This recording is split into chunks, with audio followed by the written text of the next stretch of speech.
이소크라테스 인문학 연구소에서 제공하는 에세 해설은 에세 본문을 이미 읽은 독자들에게 본문에 언급된 일화의 배경 지식, 몽테뉴가 사용한 용어의 해석, 논리의 전개 등 보다 심화된 정보를 제공하는 데 초점을 두고 있습니다.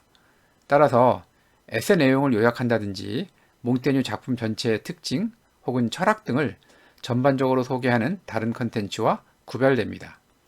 이 점을 감안하셔서 에세 해설을 듣기 전에 에세 본문을 읽으실 것을 권장합니다. 아울러 해설 내용과 생각이 다른 부분이 있으면 댓글로 남겨주시면 우리가 함께 공부하는 데 도움이 되리라 생각합니다. 제14장 좋고 나쁜 것은 우리 견해에 달려있다 시작하도록 하겠습니다. 본문 내용을 다루기 전에 각주에 나오는 마리 드 그루네를 먼저 살펴보도록 하겠습니다. 이분은 이제 1565년생인데 프랑스의 소설가이자 문필가죠. 19살에 에세를 읽고 아주 엄청난 그 감명을 받았다 그래요. 그래서 이제 본문을 이제 부분 외울 만큼 심취했다고 전합니다. 그루네 양은 이제 그 작가인 몽테뉴를 직접 만나고 싶어 해서 1588년에 드디어 이제 몽테뉴를 만나게 되죠. 그 이후에 이제 몽테뉴가 구르네 모녀와 아주 친밀한 관계를 유지하다가 나중에는 이 구르네 양을 수양딸이라고 부를 정도로 관계가 아주 가까워졌습니다. 몽테뉴 주변에 몽테뉴와 아주 절친했던 관계를 뽑으라면 두 사람을 주로 많이 꼽죠. 하나는 뭐 영혼의 동반자다 이렇게 이야기하는 라 보에시라는 사람이 하나 있고 또 한 사람은 이제 방금 이야기한 마리 드 그루네입니다. 수양딸이라고 했기 때문에 그렇죠. 나름대로 이제 굉장히 좀 똑똑했던 사람이었고 몽테뉴 사후에는 출판사와 교섭하는 역할을 하기도 했다고 합니다. 그런데 이제 그 1595년도 판인데 이거는 이제 몽테뉴의 사후에 간행된 에세판이었는데 여기서 이제 그 갑자기 몽테뉴가 구르네 양을 칭찬하는 짧은 글이 갑자기 첨가가 돼서 인쇄가 됩니다. 그래서 이제 이것이 정말로 몽테뉴가 남긴 글인지 아니면 구르네 양 본인이 이 글을 갖다가 첨가했는지에 대해서 의심하는 학자들이 있었습니다.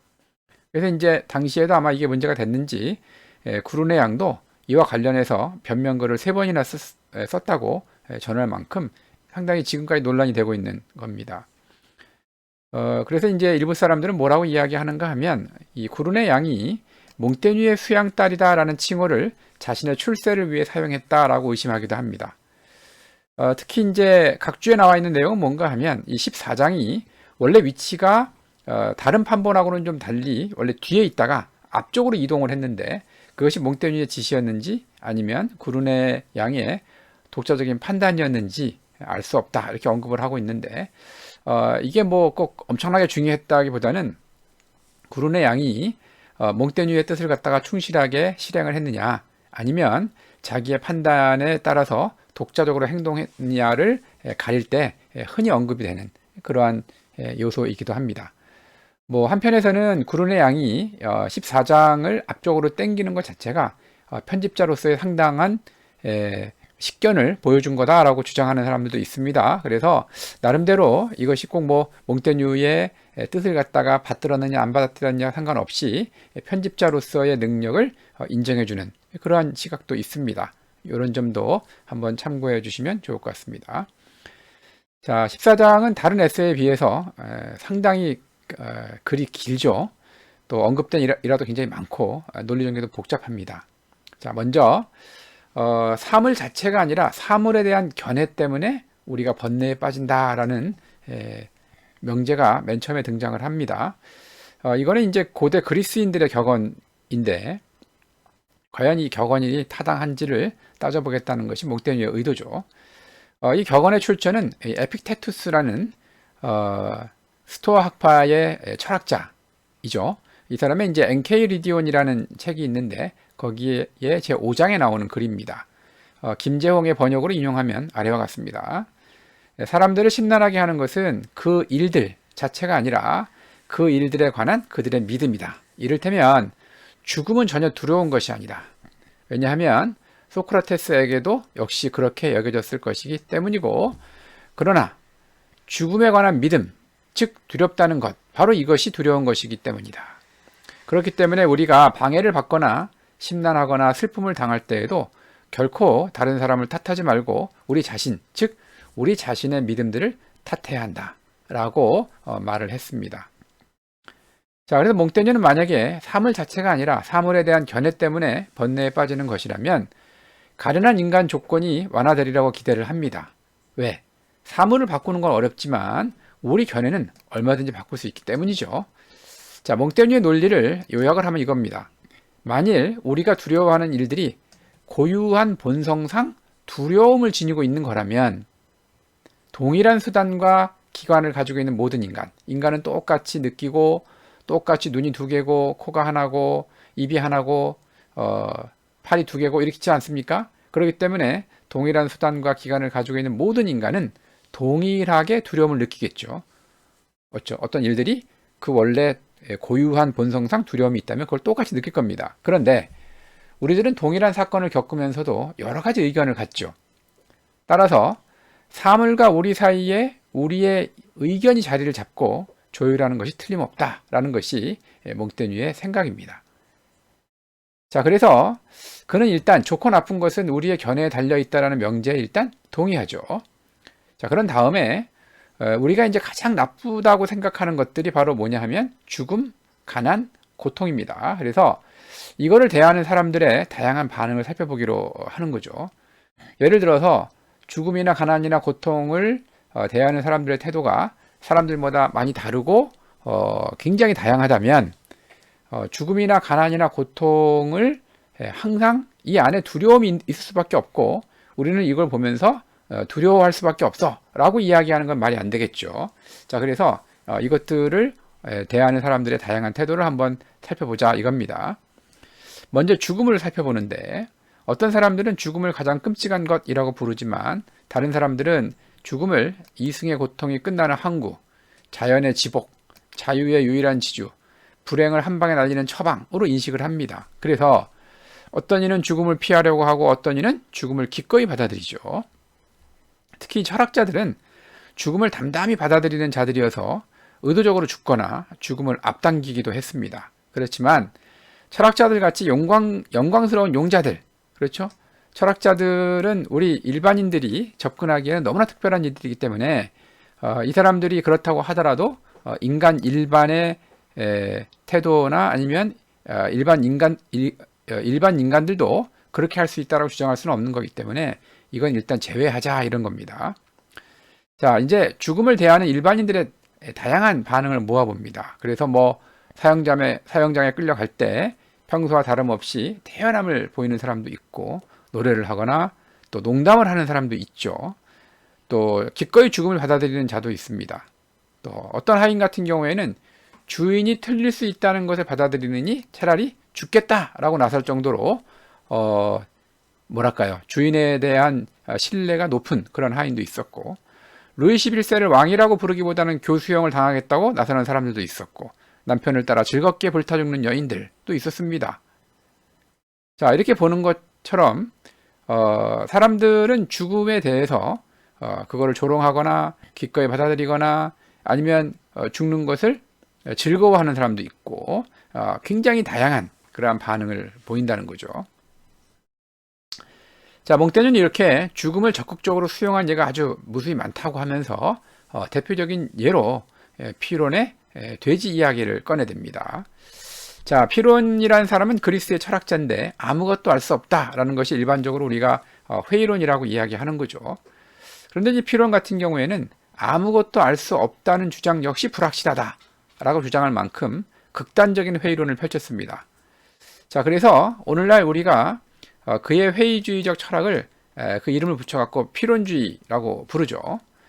자, 라에르티우스라는 사람의 유명한 철학자들의 생애와 사상에 보면 이 피론의 돼지 얘기가 나옵니다.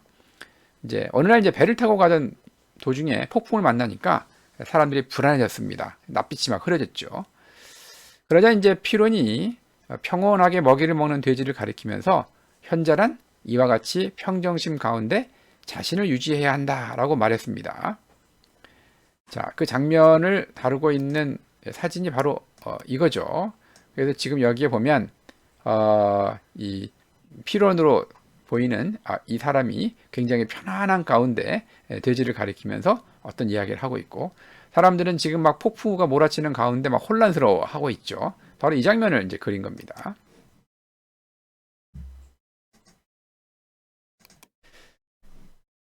이 이야기를 하면서 필원의 이야기를 하면서 몽테뉴는 인간과 돼지의 차이점을 파고들죠. 같은 상황에서 왜 인간은 두려워했는가? 돼지와 달리 지성을 지니고 사물에 대한 지식을 갖고 있기 때문입니다. 다시 말해서 인간은 지금이 폭풍우가 몰아치는 거고 내가 이것 때문에 다치거나 죽을 수도 있다는 것을 이성적으로 알고 판단을 했기 때문에 두려워하는 거고, 돼지 같은 경우에는 그런 거에 대한 판단이 없기 때문에 그냥 먹는 것만 먹으면서 평온하게 있는 거죠. 자, 그렇다면 인간이 이성을 가져서 돼지보다 불안한 거죠. 그렇다면 이성 때문에 우리가 불안한 상태에 빠졌다는 것인데 과연 이것이 정당한가라는 거죠. 이성이라는 것은 우리의 행복 또 즐거움에 기여를 해야 되는데 이성 때문에 불안한 상태에 빠졌다는 것은 왠지 불합리하다라는 것이 몽테뉴의 생각입니다. 자, 그래서 자연이 부여한 가장 위대한 자산인 지성을 우리 유익을 위해서 사용하여 불안에서 벗어나는 편이 합리적이지 않은가? 그것이 조금 더 인간이 이성을 가진 장점이 아닐까? 이렇게 이제 몽테뉴는 생각을 합니다. 자, 이제 죽음에 대한 논의가 좀 끝나고 나서 이제 궁핍과 고통을 한번 살펴보죠. 포시도니우스라는 사람이 있는데 이 양반도 이제 스토아 철학자죠. 고통에 맞서서 승리하는 것이 최고의 삶이라고 주장을 했던 철학자입니다. 폼페이우스가 이제 방문을 했을 때 그가 이제 관절염과 통풍을 앓는 중이었지만 철학 강연을 해주었죠. 폼페이우스가 이제 이 사람이 워낙 철학자로서 유명하니까 가서 뭔가 가르침을 받고자 방문을 한 상황입니다. 포시도니우스가 이제 말로는 자기가 평상시 주장했던 대로 고통을 이겨야 된다라고 주장을 하고 있지만 실제로 그의 몸은 엄청나게 아팠죠. 자, 이 상황을 언급을 하면서 몽테뉴는 몸의 감각이 이미 고통을 느끼고 있는데 이것을 고통이 아니라고 한들 무슨 소용이 있겠느냐 하고 반문합니다. 몽테뉴가 볼 때 육체적인 고통은 상상이나 견해의 문제가 아니고 몸의 감각 자체가 판관이지 우리의 이성이 아닙니다. 이성적으로 우리가 아무리 몸보러 넌 아프지 말고 고통스러운 게 아니야 라고 이야기한들 감각 자체가 변하는 건 아니죠. 또 뭐라고 비유해서 이야기하는가 하면 가죽 채찍으로 때리면서 이걸 간지럼이라고 믿어 라고 주문한들 소용이 있겠는가 이런 말인 거죠. 그렇게 인간의 육체의 고통이라는 것은 철학적 논의나 고찰을 넘어서는 현상입니다. 자, 이 대목은 몽테뉴가 왜 이야기를 했을까요? 몽테뉴의 여러 대목들을 보면 이번 에세도 그렇고 다른 에세도 그렇고 철학자들이 지나치게 어떤 이상의 세계 또 반육체적인 세계를 지향을 하면서 인간이 육체를 가진 존재라는 거에 대해서 별로 배려를 하지 않고 생각하지 않는 그런 경향이 많이 있다라고 몽테뉴는 기본적으로 생각을 하는 것 같습니다. 그래서 고통의 문제에 있어서 고통이라는 것을 이성이라는 도구를 사용을 해서 고통을 극복한다는 것은 철학자들의 주장이 아무리 그럴싸해 보여도 실제로는 불가능하다라는 것을 이야기하기 위해서 포시도니우스의 예를 들은 거죠. 자, 이렇게 해서 우리가 이제 죽음에 대한 이야기에 이어서 궁핍과 고통에 대해서 이제 잠깐 언급을 했습니다. 약간 좀 다른 쪽으로 길이 새긴 했지만 어쨌든 몽테뉴 입장에서는 육체의 고통이라는 것은 그렇게 쉽게 이성적인 도구로 극복할 수는 없는 거다 이렇게 이야기를 하는 거죠. 자, 그 뒤에 나오는 이야기는 이겁니다. 반면에 이제 추론을 통해 느낄 수밖에 없는 죽음은 양상이 조금 다르죠. 고통과 죽음은 다르다는 거예요. 고통이라는 것은 내가 어디를 찔리거나 아니면 가죽채찍으로 맞으면 바로 아프기 때문에 느끼는 거죠. 하지만 죽음이라는 것은 우리가 바로 느낄 수가 없습니다. 죽음을 느껴본 사람은 이미 이 세상 사람이 아니기 때문에 우리와 대화가 안 되겠죠. 따라서 죽음이라는 것은 우리가 추론을 통해서 느낄 수밖에 없습니다. 아마 이럴 거야 라고 예상을 하고 몇 가지 근거를 가지고 이런 것 같아 라고 판단할 수밖에 없는 거죠. 자, 사람들은 죽음의 전조인 고통을 죽음이 두려운 이유로 꼽습니다. 죽는 것이 왜 두려울까요? 아, 죽기 전에 얼마나 사람들이 고통스러워해. 아, 저 고통을 보니까 너무 힘든 것 같아. 이렇게 생각을 한다는 거죠. 반면에 이제 아우구스티누스 같은 경우에는 죽음을 뒤따라오는 일이 죽음을 불행하게 만든다고 합니다. 이거는 이제 기독교 신앙의 핵심적인 거죠. 죽은 후에는 심판이 있어서 천국을 가든지 지옥을 가든지 하는데, 실제로 우리에게 진정한 고통은 죽기 전의 고통이 아니라 죽은 다음에 우리가 겪게 되는 그러한 천국을 못 가는 불행, 이것이 이제 가장 큰 거다, 이렇게 이제 아우구스티누스는 말을 했다는 거죠. 그런데 몽테뉴는 이제 아우구스티누스의 그 말을 그대로 동의하고 따라가자는 게 아니고, 아우구스티누스는 그렇게 이야기했지만 적어도 죽음 이후에 대해서는 알지 못하는 우리 입장에서는 죽음은 곧 죽기 전에 고통을 연상시키면서 우리를 불안하게 하고 그것 때문에 죽음에 대해서 두려워하게 된다, 그런 말인 거죠. 자, 또 죽음은 그렇고요. 한편 궁핍은 곧장 죽음은 아니지만 고통을 동반하는 거죠. 그렇죠? 궁핍하면 겨울에 따뜻하게 지낼 수도 없고 배가 고파도 뭘 먹을 수도 없고 하니까 고통을 동반하는 거죠.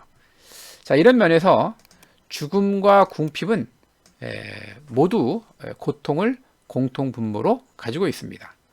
자, 그래서 이제는 몽테뉴가 죽음 따로 궁핍 따로가 아니라 고통을 집중적으로 분석을 하기 시작을 하죠. 자, 지금까지 논의를 보면 고통은 두 가지였습니다. 육체적 고통과 추론을 통해 예감되는 고통. 다시 말해서 아까 얘기한 대로 가죽 채찍을 맞았을 때 느껴지는 고통과 육체적으로 느껴지는 고통이죠.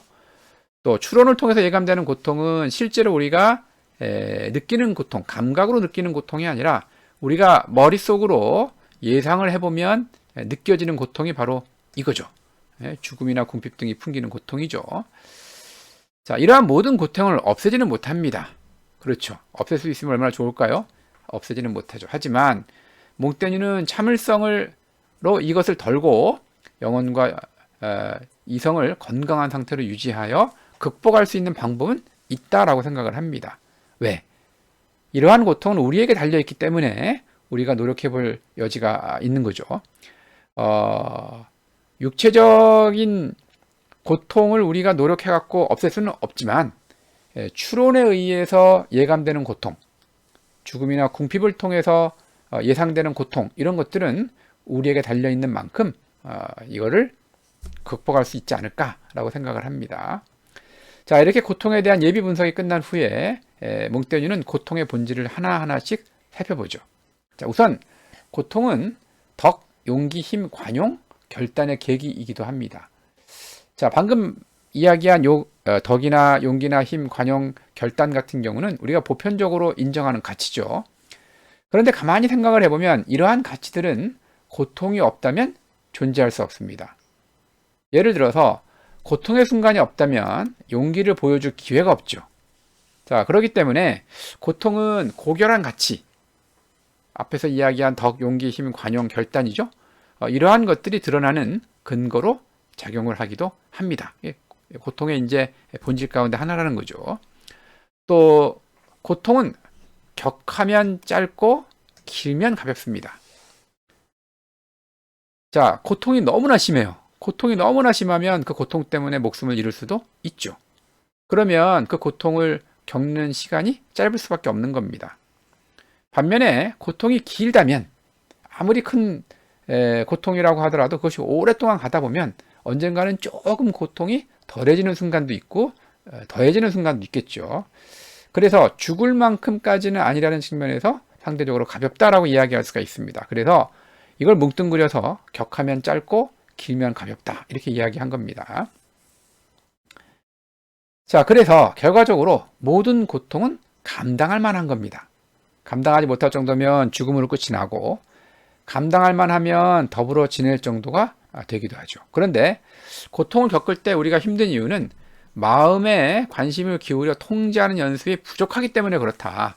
다시 말해서 고통이라는 것은 육체적인 고통은 조금 다르지만 우리가 마음을 기울여서 통제할 수 있는 고통도 있습니다. 죽음에 대한 고통이나 빈곤에 대한 고통 같은 거죠. 예를 들면 출원에 의한 고통인 거죠. 자, 육체와 마음의 차별성은 통제 가능성에 있습니다. 육체는 한 가지 행보, 한 가지 자세밖에 없는 거죠. 즉, 뜨거운 것에 몸이 닿으면 뜨겁게 느낄 수밖에 없는 거예요. 뜨거운 것에 몸이 닿는데 차갑게 느끼는 사람은 없는 거죠. 이건 정신력과 무관합니다. 우리 육체가 우리한테 느껴지게끔 하는 거니까. 자연의 설계에 따라 짝지어진 것처럼 외부의 반응에 대한 육체의 반응은 이미 정해져 있습니다. 반면에 마음은 수천 가지 갈림길을 취할 수 있고 선택은 각 사람이 자유롭게 합니다. 그렇죠? 똑같은 일이 벌어졌을 때 수천 가지의 해결책이 있고 그것을 어느 걸 택하느냐는 사람들이 자유롭게 택하는 거죠. 미리 정해진 것이 없죠.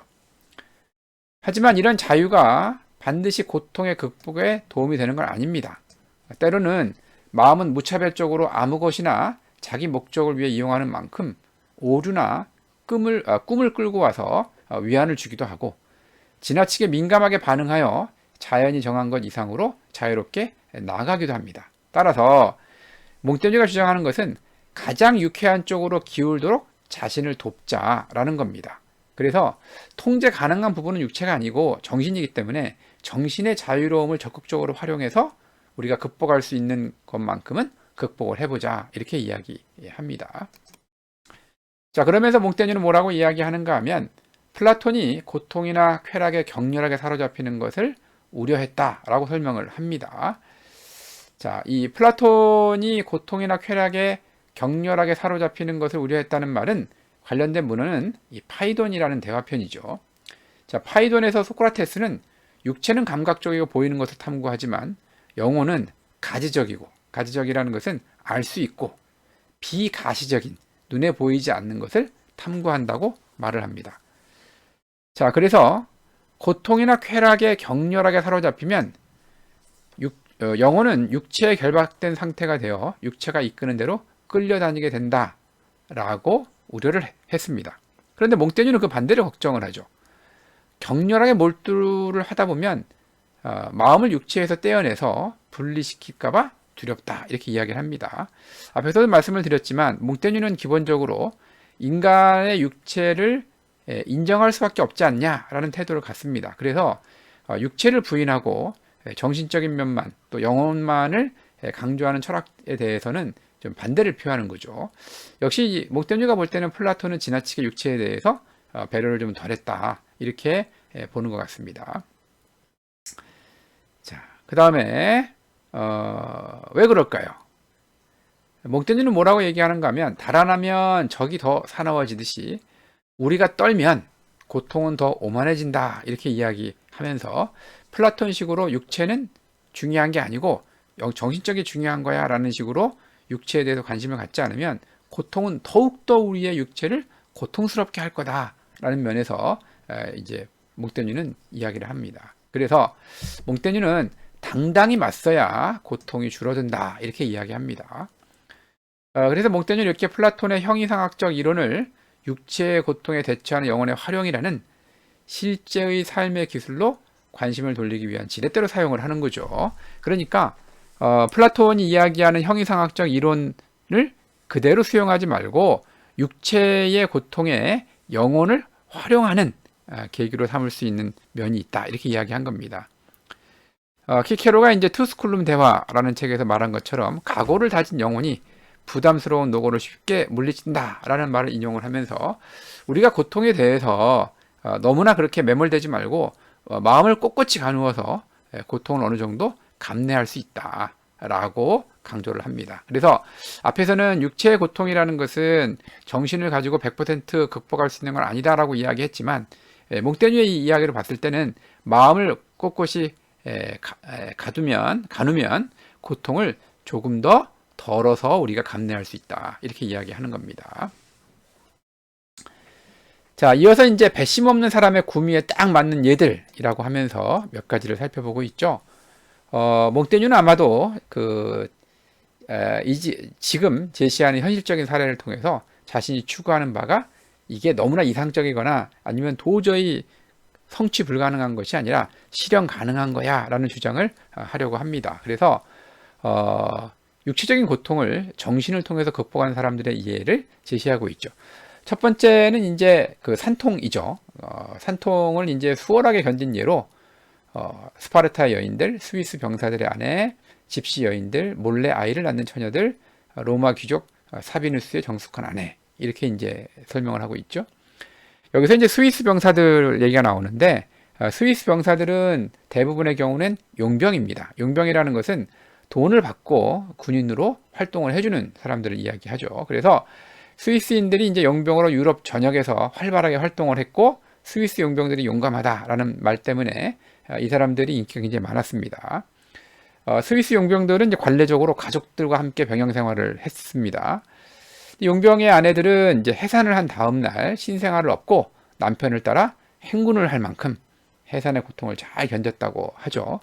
그러니까 마침 애를 낳는데 그 다음 날 병영이 딴 쪽으로 이동을 하기 때문에 남편을 따라가야 된다 하면 자기가 이제 애를 낳은 다음이라고 하더라도 신생아를 얻고 잘 다녔다 이런 얘기인 거죠. 상당히 그 고통을 참는 능력이 뛰어났던 사람들이라고 얘기할 수 있습니다. 그 다음에 이제 로마 귀족 사비누스의 정숙한 아내는 바로 누구냐? 에포니아라는 사람이죠. 원래 이 사비누스라는 사람은 골지방, 골이라고 하면 지금의 프랑스 지역을 이야기하는데 이제 골 출신의 이제 귀족이었습니다. 69년도에 네로 황제가 이제 죽고 나니까 그 이후에 이제 여러 사회 곳곳에서 반란의 조짐이 있었죠. 그래서 이제 이 사비누스가 이런 틈을 타서 골 지역의 독립을 노렸지만 결국은 패배하고 맙니다. 이제 그러니까 에포니아가 이제 남편이 죽은 것처럼 가장을 하고 수년간 미망인 행세를 하면서 남편을 숨기는 거죠. 우리 남편은 죽었어요라고 하면서 실제로 남편은 숨겨져 있는 거예요. 그 사이에 이제 그녀가 쌍둥이를 임신하게 되었는데 남편이 죽었으니까 쌍둥이를 임신할 수 없어야 되지 않습니까? 그런데 쌍둥이를 임신하게 되었는데 이제 몸이 불어오르는 걸 갖다가 들키지 않기 위해서 오이를 써가면서 임신 사실을 은폐했고 출산도 혼자서 잘 해냈다. 이런 고사가 있는데 이거를 들어서 이런 사람들을 우리가 살펴보면 현실적으로 존재하는 사례들 중에서 고통을 잘 극복을 한 이런 사람들이 실제로 있긴 있다라는 얘기를 지금 하고 있는 거죠. 또 이제 더 나아가서 스파르타의 꼬마가 여우가 배를 파먹는 것을 참은 이야기 본문에 잘 나와 있죠. 원래 스파르타에서는 어린 시절부터 뭐 어떤 물건을 갖다가 훔치는 것이 이제 하나의 전쟁의 기술을 지키는 것처럼 생각을 해서 그렇게 물건을 훔치는 것을 허용하거나 아니면 권장하는 그런 시기가 있는데 그때 이제 여우를 잡아갖고 옷에다 감췄는데 그 여우가 배를 파먹을 만큼 물어댔지만 그 소년이 들키지 않기 위해서 참았다 이런 얘기였죠. 또 뭐 제사를 방해하지 않으려고 화상을 참은 사례, 서로 죽도록 싸우는 7살 아이들 이야기 이런 것들이 언급이 됐습니다. 여기서 주목할 사람은 이제 스카이볼라라는 사람입니다. 스카이볼라라는 사람은 이 플루타르코스의 영웅전 포플리콜라라는 이 사람의 전기에 소개가 된 사건입니다. 무키우스라는 용감한 병사가 있었는데 이 사람이 이제 어느 날 적군인 그 포르세나 왕을 암살하기 위해서 적진에 침투를 합니다. 그런데 이제 누가 왕인지 알 수가 없었죠. 그래서 가장 왕 같은 사람을 죽이고 사로잡혔습니다. 그러니까 이제 포르세나 왕이 그 무키우스를 신문했겠죠. 신문을 막 당하던 그가 곁에 있던 화롯불에 오른손을 집어 넣고 포르세나 왕을 노려보는 겁니다. 그러니까 이 왕이 얼마나 놀랐겠어요. 불 속에다가 오른손을 탁 넣고서 이 왕을 갖다가 노려보면서 나는 이 정도 고통은 충분히 참을 수 있어 라는 자신감을 보여준 거죠. 제일 무섭지 않습니까? 자기 몸에 상처를 내면서 상대를 위협하다 보면. 그러니까 이제 왕이 그의 용기에 놀라서 그를 살려주고 칼을 돌려주었습니다. 근데 무키우스가 이제 이때 오른손은 이미 그 화롯불에 들어가서 이제 다쳤기 때문에 왼손으로 칼을 받았죠. 그래서 이제 스카이볼라, 왼손잡이라고 이제 불리게 되었는데, 오늘날에 있어서는 이제 무키우스라는 이름 대신에 스카이볼라라는 이름이 훨씬 더 널리 알려진 바로 그러한 인물입니다.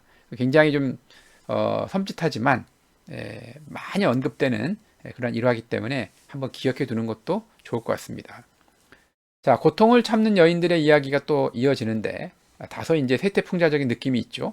자, 미용을 위해 박피를 하고 생리를 뽑고 모래를 먹고 재를 삼키고 예쁜 몸매를 만들려고 노력하는 스페인 여인들을 언급을 합니다. 여기서 이제 스페인 여자들 같은 몸매라는 것은 굉장히 날씬한 몸매를 말한다. 이렇게 이제 알려져 있습니다.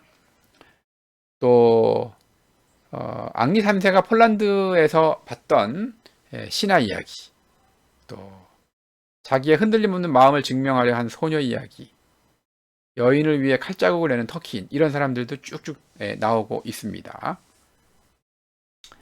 자, 이상을 살펴보면서 키케로의 말을 인용을 하면서 몽테뉴는 견해에 따라 사물에 대한 평가가 매우 다양하다는 점을 예로 증명해 나가고 있습니다.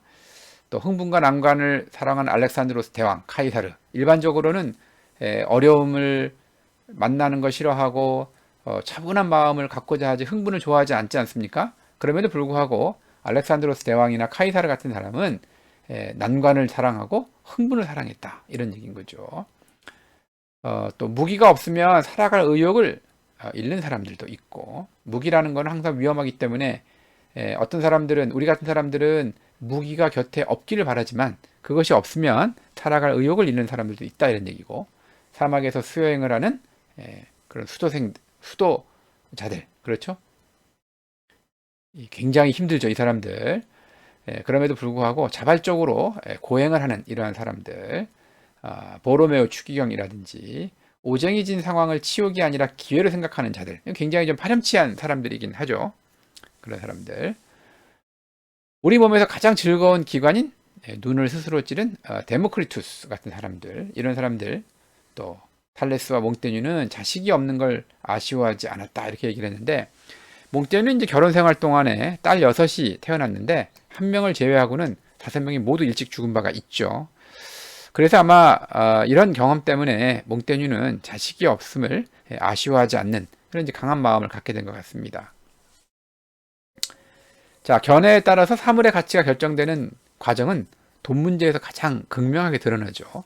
이 본질과 상관없이 그것에 들인 금액에 따라 사물의 가치가 결정이 됩니다. 뭐 일반적으로 우리가 쉽게 이해할 수 있는 거죠. 비싸게 산 거는 왠지 좋아 보이고 싸게 산 것은 왠지 나빠 보인다. 이것이 일반적인 우리의 인식이죠. 물론 좋은 물건이 비쌀 수 있지만 여기서 이야기하는 것은 뭐 예를 들어서 같은 물건이라고 하더라도 10만 원에 샀을 때보다 100만 원에 샀을 때 훨씬 더 가치가 있다라고 느끼게 된다, 이런 차원에서 하는 이야기입니다. 자, 그러면서 이제 몽테뉴는 돈에 관한 자신의 경험을 진솔하게 설명하려고 이제 자기의 이야기를 하면서 세 시기로 나누어 설명을 하고 있습니다. 첫 번째 시기는 유년기 이후 20여 년 동안이라고 이야기를 했는데, 몽테뉴는 자신이 우연하게 돈을 얻던 시절이다, 이렇게 이야기하고 있습니다. 몽테뉴가 이제 정확하게 밝히진 않았죠. 몇 년도부터 몇 년도까지가 내가 말하는 20년이야, 이런 얘기가 없기 때문에 연대상 이것이 언젠지는 밝힐 수가 없습니다.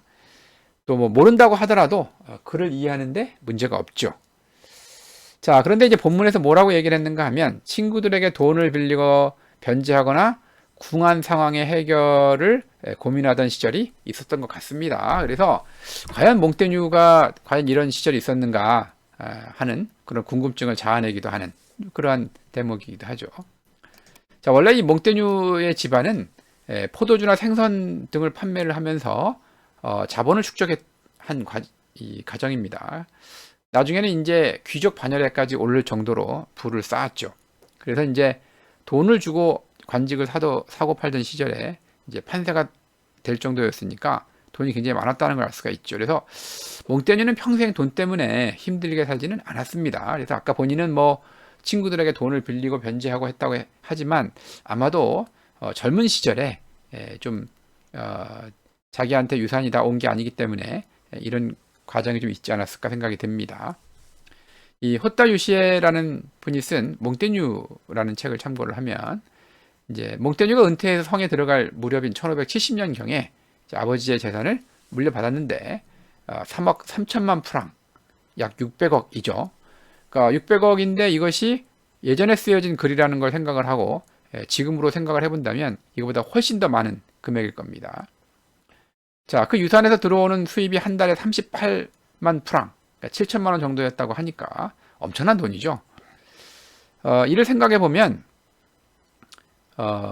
여기 언급되는 첫 번째 시기는 몽테뉴가 성에 은거하기 이전이라고 추정할 수 있죠. 그래서 그 시기를 대략 추정해 볼 수 있는데, 우연 말고는 달리 돈을 가질 방법이 없고 하는 대목을 보고 야, 몽테뉴가 젊은 시절에는 굉장히 가난했나 봐 라고 생각할 이유는 없습니다. 이 다음에 이제 그 이후에 유산을 물려받았을 때에 비하면 그때는 참 힘들었어 하는 정도지 일반적인 상황은 아니다, 이렇게 이야기할 수 있을 것 같습니다. 자, 첫 번째 시기의 특징은 관리할 재산이 없어서 불규칙한 수입에 기반한 생활이었죠. 그래서 몽테뉴는 자신의 생활이 운수에 따라 수입이 결정되었고 궁핍한 상황을 별들에게 맡겨서 해결을 해야 됐다라고 이야기했지만, 이때가 굉장히 즐겁고 자유로웠다라고 이야기합니다. 그러면서 꼼꼼한 관리자들 같이 구는 사람들은 이런 상황을 가장 끔찍하게 여길 것이다 라고 이야기합니다. 그러니까 매일매일 가계부를 쓰고 그 다음에 수첩에 적고 이런 사람들의 입장에서 봤을 때는 운수에 따라 수입이 결정돼, 또 내가 어떤 궁한 상황이 생기면 별들에게 맡겨, 야, 과연 이것이 얼마나 끔찍하고 불안정한 삶이야 라고 여길 것이다, 이런 차원의 이야기입니다. 하지만 이제 몽테뉴는 뭐라고 얘기하는가 하면, 꼼꼼한 관리자들 같이 구는 사람들이 생각하는 것하고 달리 세상에는 불확실하게 운수에 의지해서 모험적인 삶을 사는 일도 많다라고 이야기합니다. 예를 들어서 왕의 은총이나 운수의 호기를 잡겠다고 안정된 삶을 내팽개치는 사람들도 있죠. 뭔가 이렇게 모험을 해보고 안정된 거를 싫어하고 뭔가 이렇게 뛰쳐나가는 사람도 있고, 재산을 다 쓰고 금 100만 양을 빚으로 진 카이사르도 있었죠. 카이사르 같은 경우에는 자기가 이제 그 인기 있는 사람이 되기 위해서 자기의 재산을 엄청나게 많이 베풀고 내놓았던 그런 인물 중에 하나입니다. 절대 자기가 가진 돈을 아끼려고 하고 계산하고 하지 않았죠.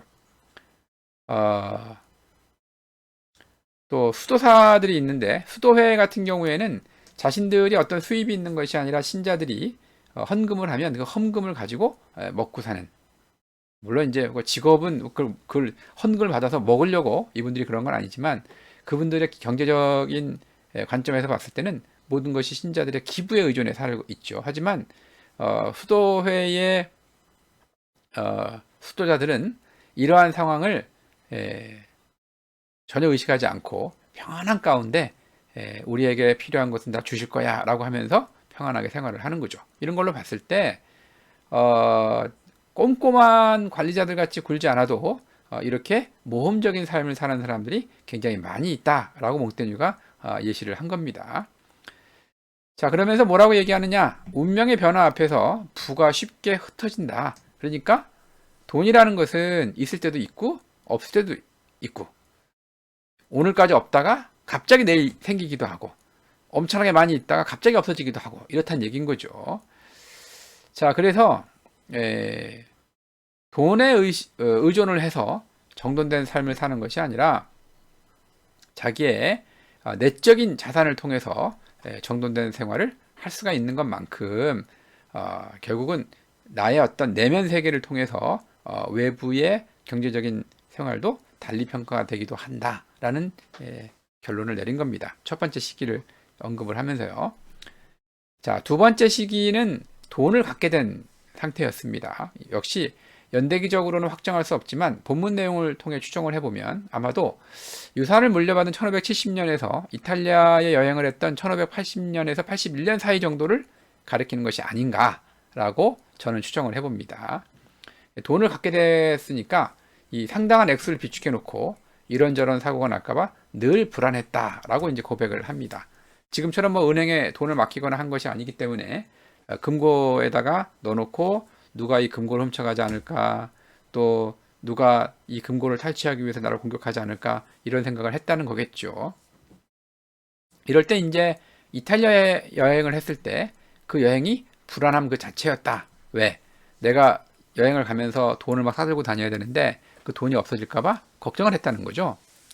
자, 몽테뉴는 이제 사실은 여행을 많이 한 사람입니다. 그 중에서 이제 1580년에 약 한 17개월 동안 이탈리아 여행을 가게 되는데, 원래 이제 몽테뉴는 그 지병으로 신장 결석을 앓았죠. 그래서 갑자기 이 그 결석이 아파오기 시작을 하면 정말 정신없이 앓았다고 합니다. 결석을 앓는 분들 얘기를 들어보면 언제 그 고통이 나한테 올지 모르는 상태인 거죠. 이탈리아 여행은 이제 주로 결석을 치료하기 위해서 온천을 찾아다니면서 몸을 담그고 거기엔 온천물을 먹고 그러다 보면 신장 결석이 조금씩 이제 몸으로 배출이 되는 뭐 이러한 과정을 겪으면서 이제 진행이 됐죠. 근데 이제 그런 사이에 스위스, 독일, 이탈리아 등지의 풍속을 또 풍물을 관찰하며 기록을 했는데 그 여행기가 이제 몽테뉴 여행기라고 책으로 묶여져서 나와 있습니다. 여기를 읽어보면 방금 제가 설명을 드린 것처럼 이탈리아 여행에서 어떤 일이 있었고 또 오늘은 뭐 어디 가서 물을 몇 모금 먹었고 결석이 얼마큼 나왔다 이런 기록까지 다 있기 때문에 몽테뉴가 자신의 그 병 때문에 얼마나 고통스러웠는지 또 여행하는 과정은 어땠는지를 잘 알 수가 있던 거죠. 바로 이제 이때 심정이었을 겁니다. 그래서 길이 안전한지, 짐꾼들이 믿을만한지, 가방은 잘 있는지 계속 신경을 쓰느라 애를 먹었다 이렇게 얘기하는 거죠. 그러면서 돈을 저축해서 얻은 이익은 거의 없거나 전혀 없다라고 결론을 내립니다. 뭐 철학자 비온의 이제 말을 인용을 하면서 재미있게 표현을 했는데 숫지 많은 사람이거나 대머리이거나 머리털이 뽑히면 화가 나기 마련인 거죠. 자, 그런 것처럼 큰 재물은 인간의 통제를 벗어나 주인을 불안하게 만들거나 재물을 즐길 권리를 박탈하기 때문에 마치 숫지 많은 사람이거나 대머리가 머리털이 뽑히면 화가 나듯이 재물은 늘 사람을 불안하게 만든다. 이렇게 이야기를 했습니다. 이제 재밌는 표현이죠. 자, 몽테뉴는 이제 시라쿠사에서 벌어진 고대의 일화를 언급하면서 세 번째 시기로 넘어갑니다.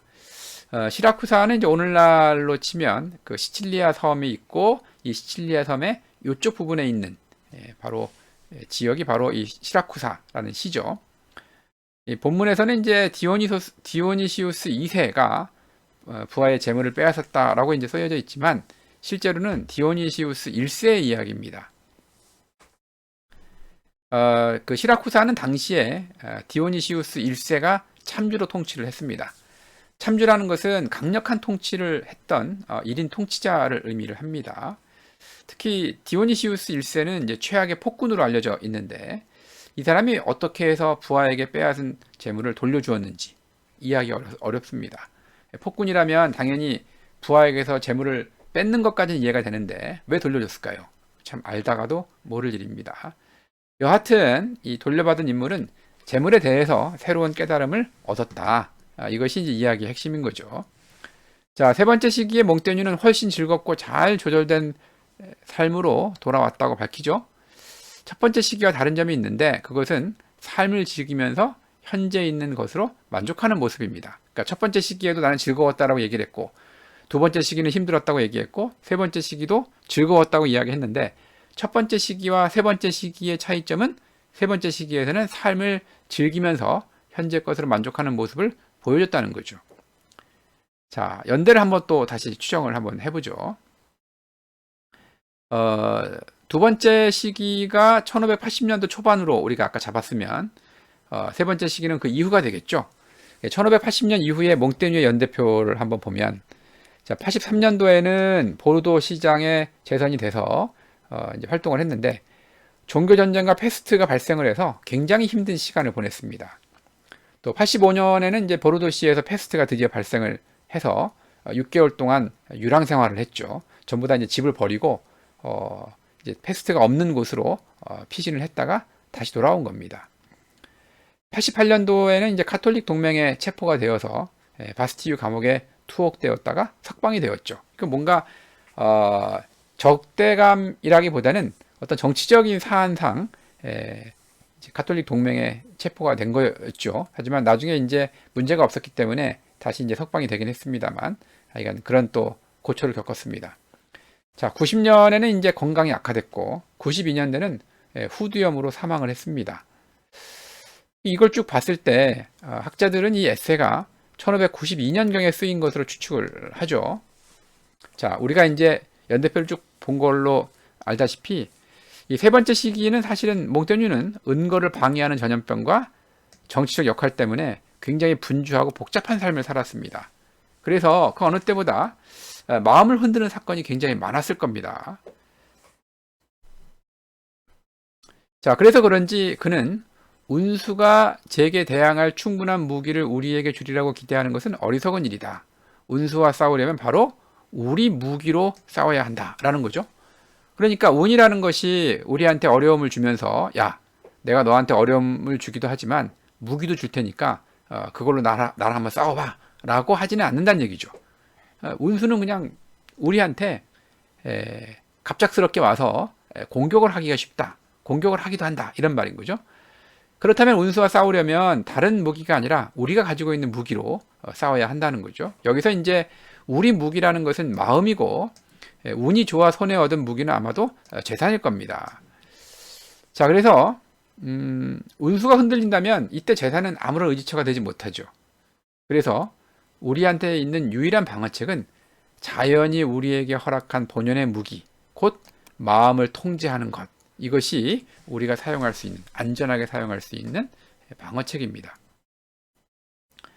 재산과 관련해서 이야기를 하면 수입과 지출을 나란히 달리게 하는 거죠. 어느 때는 수입도 많고 어느 때는 지출이 앞서고, 이렇게 엎치락 뒤치락 하면서 비교적 비슷하게 달리게 하는 것이 바로 구체적인 방법이다, 이런 얘기인 거죠. 그러면서 그날그날의 햇볕으로 살면서 일상적 필요를 채우는 것으로 만족한다. 이것이 몽테뉴가 이제 자기가 재물을 누리면서 행복하게 살 때 그 시기에 자기가 가졌던 태도다, 이렇게 이야기하는 겁니다. 덧붙여서 이제 키케로의 이야기가 나오죠. 구매 열정이 없어서 만들어진 부. 물건을 사고 싶지 않으니까 저절로 만들어진 부. 내가 오늘 돈이 만약에 10,000원밖에 없지만 물건을 사고 싶지 않아서 내가 10,000원이 그대로 남았어 라고 한다면 그것도 일종의 부라고 얘기할 수가 있는 거죠. 이걸 즐거워하자, 이런 얘기입니다. 이런 삶을 보여준 사례는 이제 페라울라스라는 사람과 동시대에는 이제 거기에 이름은 나와 있지 않지만 다른 자료를 보면 고위 성직자 중에서 앙뚜안 프레보드 쌍삭이라는 사람이 있는데 이분의 이야기로 추정이 된다고 이야기해요. 자, 그 중에서 이제 페라울라스의 이야기는 크리스노폰의 키루스의 교육에 등장을 합니다.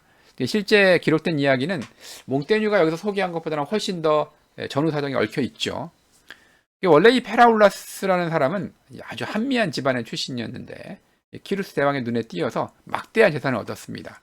근데 이제 부자가 되니까 식솔들을 건사하고 재산을 관리하고 나그네들을 위해서 베풀고 하느라고 굉장히 분주했죠. 그러니까 이 사람도 나름대로 나그네를 잘 이 베푸는 걸로 봐서 상당히 좀 양식이 있었던 그런 사람이라고 할 수가 있습니다.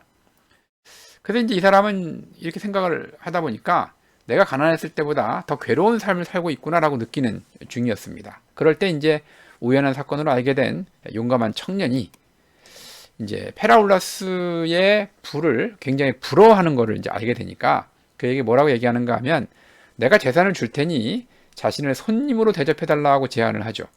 그래서 청년은 부를 얻어 행복하게 되고 페라울라스는 재산 관리에 짐을 덜고 자유로운 삶을 살게 되었다라는 것이 이 키루스의 교육에 나오는 이야기입니다.